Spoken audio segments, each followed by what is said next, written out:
It's a whole other question. But anyways, this was to just, so I think all that 3 minutes of audio was lost. But that was all just to say, to sum it up in a few sentences, I'm just showing you what I've done in Blender so far. I'm taking Steve Bijou from No Mask Sculpt to Blender. I do plan to rig him in here, as that's just where you do it, and it's going to be a horribly frustrating exercise, as I'm already starting to see. There's actually a rig kind of ready to go, as you can see right there. And I've this is a human meta rig, since it's kind of humanoid. I've even like made the ears extra large, and we'll see how well that works. But yeah, it's been fun. It's been really fun working with Steve here. Steve's been excellent, very well behaved. I love his eyes. What else can I tell you about Steve? Steve likes long walks along the beach. And, yeah, so that was all to say before I had my little technical difficulties with the sound, is that I really want to push the texturing more. And I felt this was the perfect case scenario for me to go into Substance Painter finally, because I haven't been able to play with Substance Painter since last year. And I bought myself the standalone package over Christmas break, since it was on sale, and I thought this is the perfect piece to work on, and I don't think Steve would mind too much. So let me switch over to Substance. That way,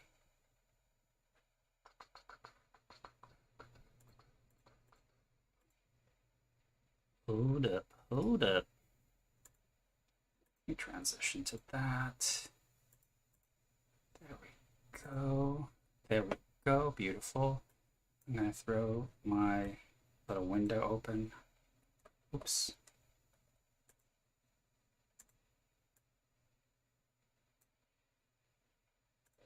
Bravo. Okay. So I also wanted to show you that, because the eyes I have to figure out, those are all like, that's all vertex painting, and I don't know how to get vertex painted textures over to Substance yet. I am totally new to it. So here we are. And but what I have learned today, I figured the best way for me to like reinforce learning is that just do it. Just like do it with you all watching me. And hey, Dennis. Привет. How are you? I hope you're well, my friend. Yes, so I am going to finally get into this.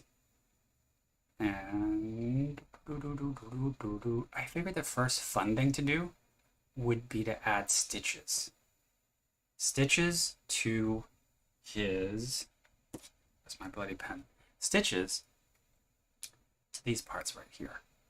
These parts right here. And this little Oshkosh pocket right here. Basically, I just want stitches. So let's go. So stitches, and also patterns, which are super fun, because I put Steve to a vote as to like what people wanted to see in regards to the actual pattern itself.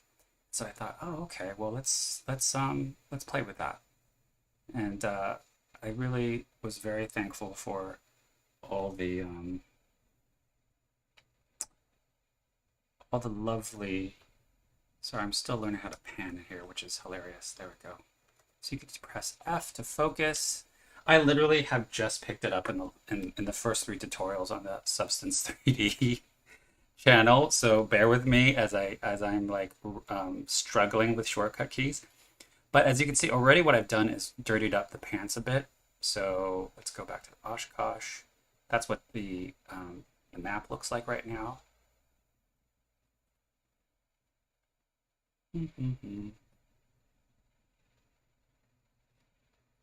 That's what the map looks like.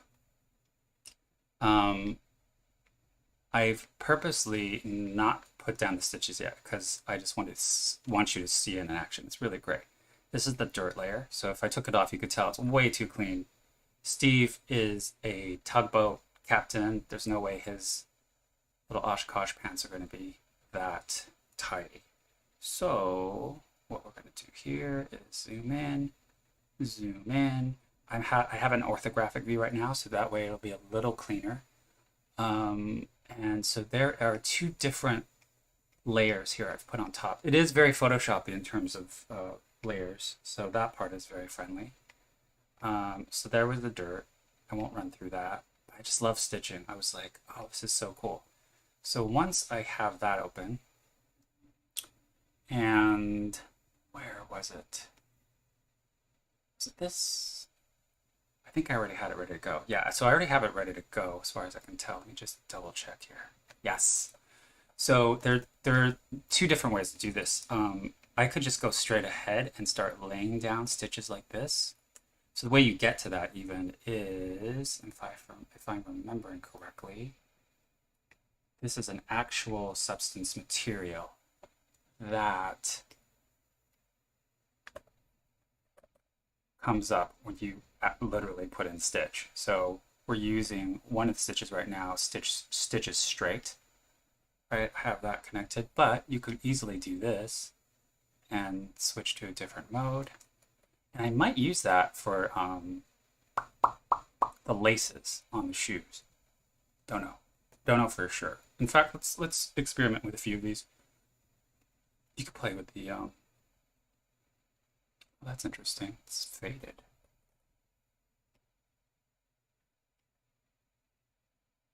How about this one? Oh, that is cute as a button. Oh, in fact, that's exactly what I would have wanted for that. Yeah, it's nice. I like that.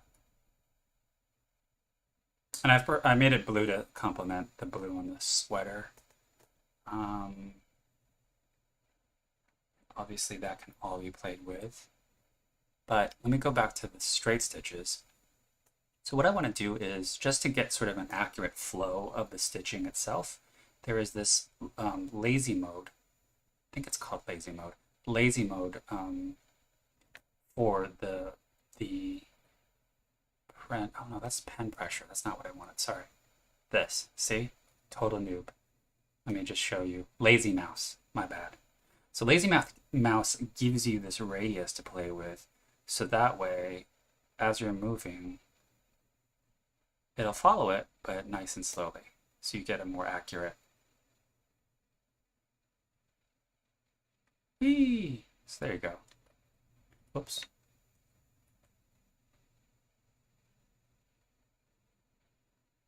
So as you get to the outside radius of that gray circle, you can see what's happening. And if you notice on the other side, it's actually doing symmetry. Because these two aren't lined up exactly the same, I probably shouldn't use that. So I'm going to start over, but there is, as you can see up here, a symmetry button. So I'm just going to go straight up here and do it the way I normally would do it. Whoops. Beautiful.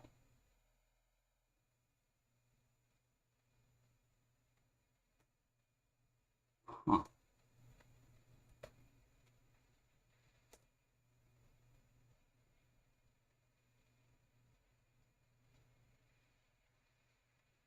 Love it. And I'll probably do it here too. Let's focus this again.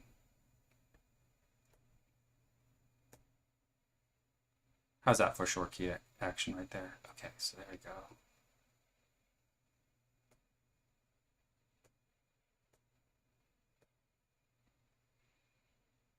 So I gotta tell you, for that alone, it's like worth the price of admission for me to be able to do stitching that way. It's so fun.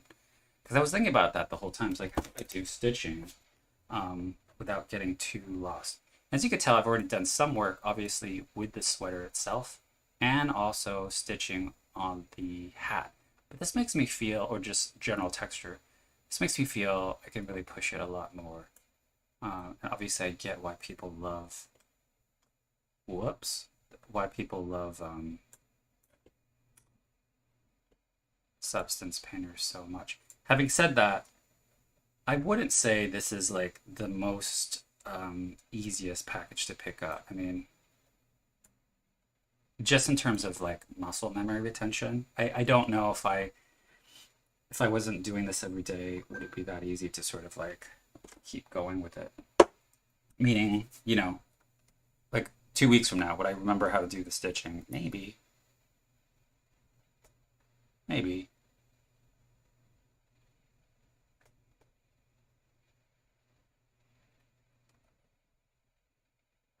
So you have to kind of get used to how this is.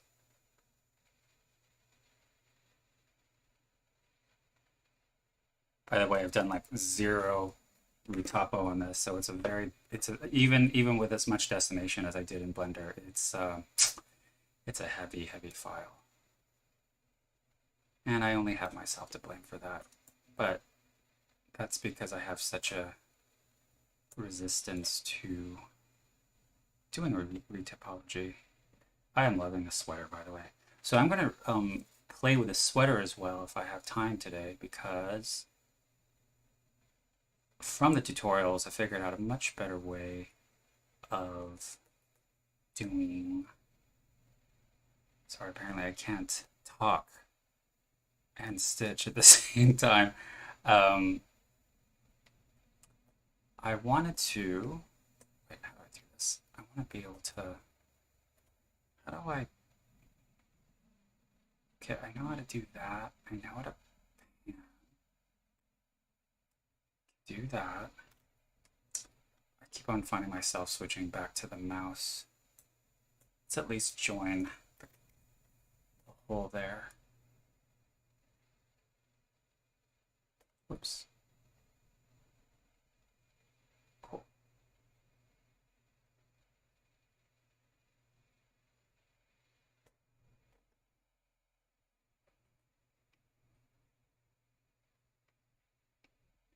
Do the same on the other side. Might be fun to do it on the where it's pleating here, and then also maybe along the bottom here. I don't know. I might get carried away, to be honest, but already I love it. The dirtying up of the pants itself really works as well.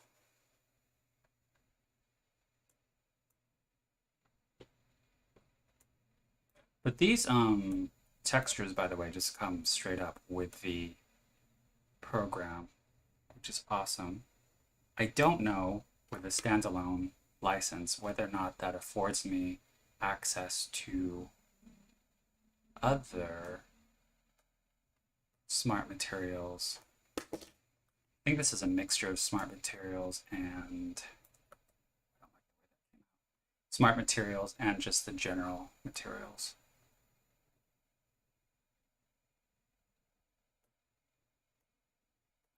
But as you can see, super satisfying.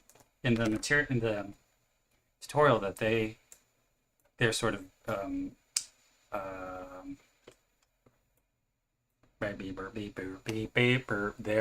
their beginner tutorial on the substance tutorial page, they textured a whole roller skate, which is pretty awesome to watch. Why did I get lost in the mix? Oops, it's very... So even with the lazy mouse, it's not exactly smooth for me, at least.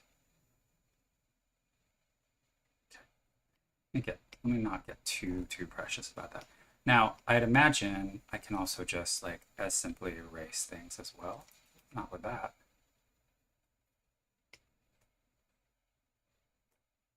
Oh yeah, that worked. That kind of worked. Yeah, there we go.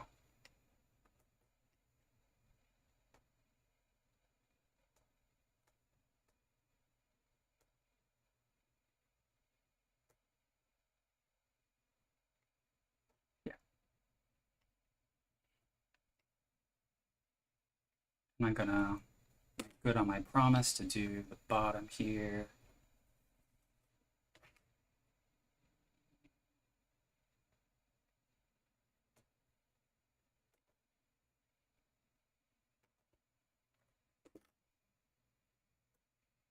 I'm also trying to imagine how fun would this be able to do this in VR as well, you know?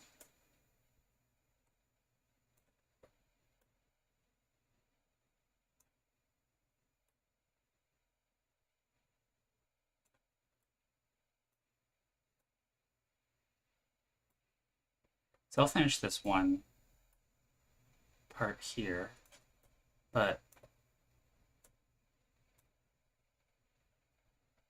oh, that's not what I wanted.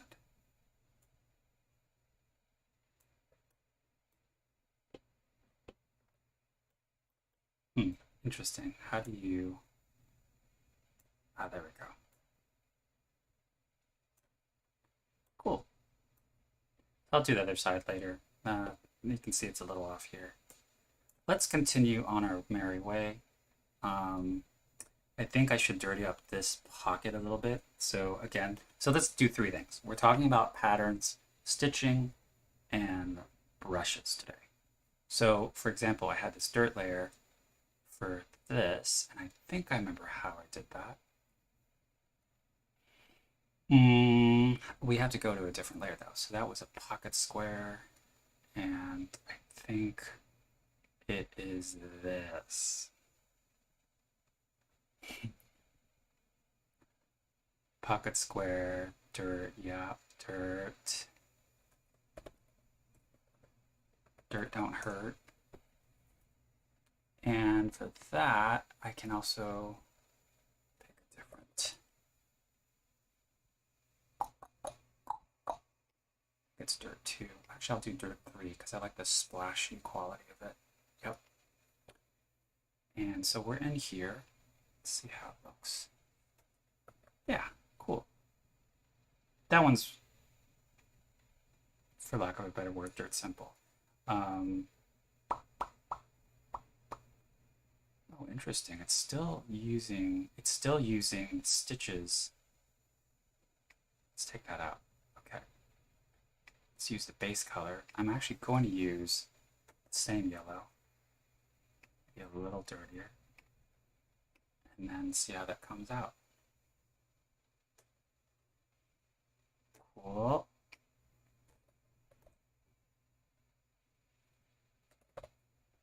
Let's try a different dirt. How about this? Yeah, it feels a little better. So with that dirt layer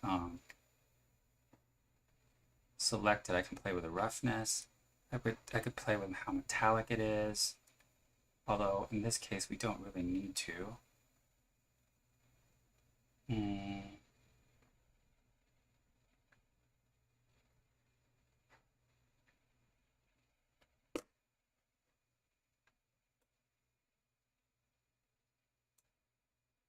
And you know I'm going to put some stitching on that later, but not now. And then you can also, it has blend modes as well. So if I want to multiply, I think I chose a darken. Yeah, that's fine. Let's have a little bit more zhuzh to the corners there. This is good for just general weathering, you know? It's really what I wanted to get across. He's been traveling a lot. Let's get back to a perspective view. There we go. I would love to find a good fur substance material here, but jury's out on how that'll look. I probably will paint it. I don't know. God forbid.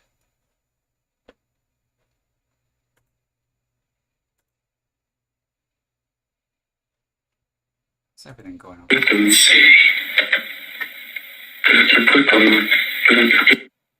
I hear myself. I hear myself, and that's a good thing. Whether or not I'm coming out. Yeah, that's still coming through. Cool.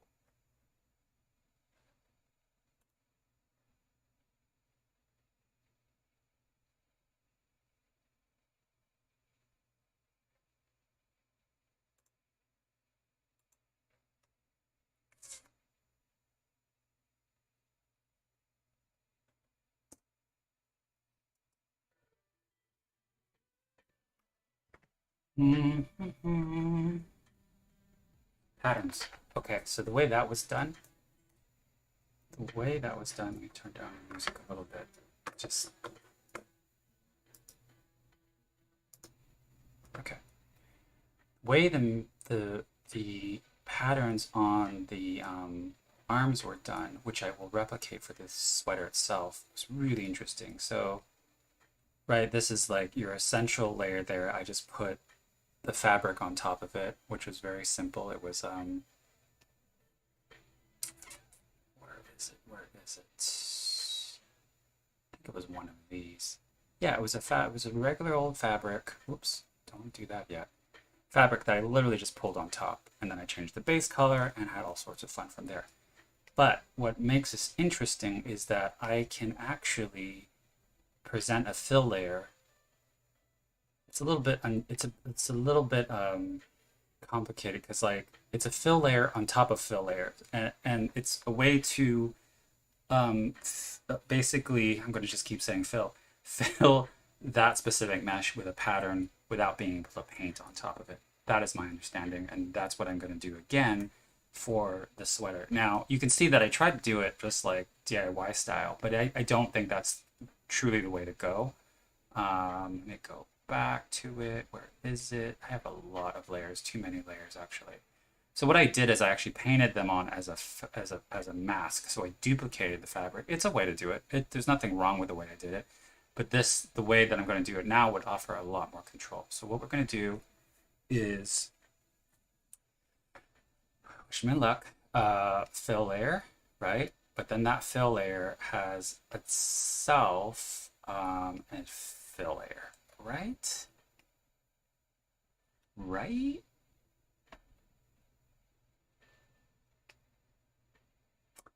No, black mask. Then within the black mask, I do a fill layer. You see what I'm saying? It's not totally like, I don't totally have this down yet, as you can well see. So there's this grayscale thing, grayscale box just sitting and waiting for me. And I think it's in the stripes. I chose this one. I pull it in. So there you go. You have it in there. It's masking essentially within a black mask fill in another fill layer. So it's like three kind of layers of action happening there. Now, here's the most important thing, going from UV projection to planar projection. And that's how I'm getting that, which is great. Now you see this big old, like, I guess it's cut like a sphere of influence, a box of influence around it. This allows me to basically get all those stripes and be able to manipulate them as a planar projection, whether or not scale, rotation, blah, blah, blah. So let me see if I can remember how to do this. I think I did 90 degrees. Is that right? Whoops.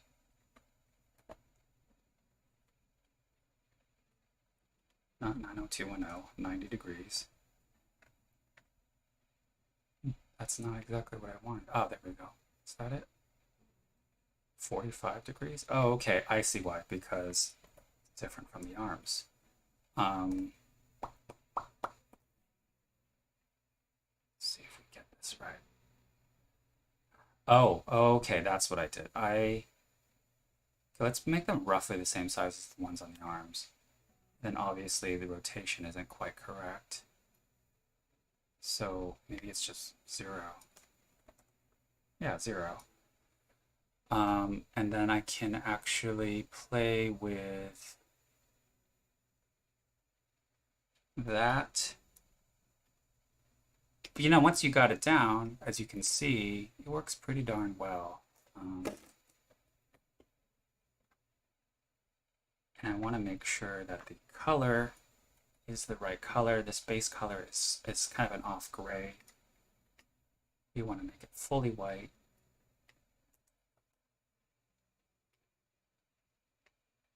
And you can do things like, so let me just play with this a little bit here. You can do things like play with stripe numbers, which I did push up for the other one. Now, this I have to be a little bit more cognizant of, because, like, to the eye from far away, does it still read well enough? I think it does. I think it does. Ideally, I'd actually want the stripes a little bit larger, to be honest. which I can do here. Haha. 45. 45's good. And then let's pull that down a little bit so you can see through the little chain link there. And I want to do the same for the arms too. So let's do that. So,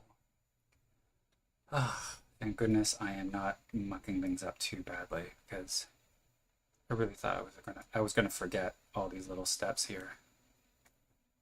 And remember, I literally just learned this with the last hour. So this is my way, my selfish way of reinforcing it while having you captive. Okay, so 0.45 for the sweater.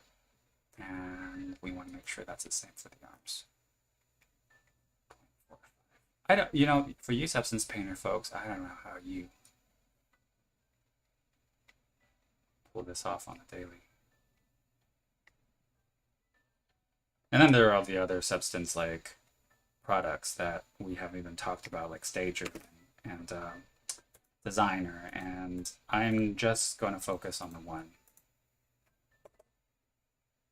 And of course, once you got everything ready, you know, let's just like extrapolate, move forward in time, that I'm happy with the face and everything, the fur here and eyelids and paws and the whole bit. That's when I have to export stuff. I have to start exporting textures to get him physically ready for a rig, whether or not it will go towards VR chat, Blender. So that's its own thing, but that seems pretty easy to do from the export functions that they have, the native export functions. But I think I have done my piece for today, and there you have it. We have, once again, stitching. We have dirty pocket square with lots of holes in it. We have stripes. So many stripes.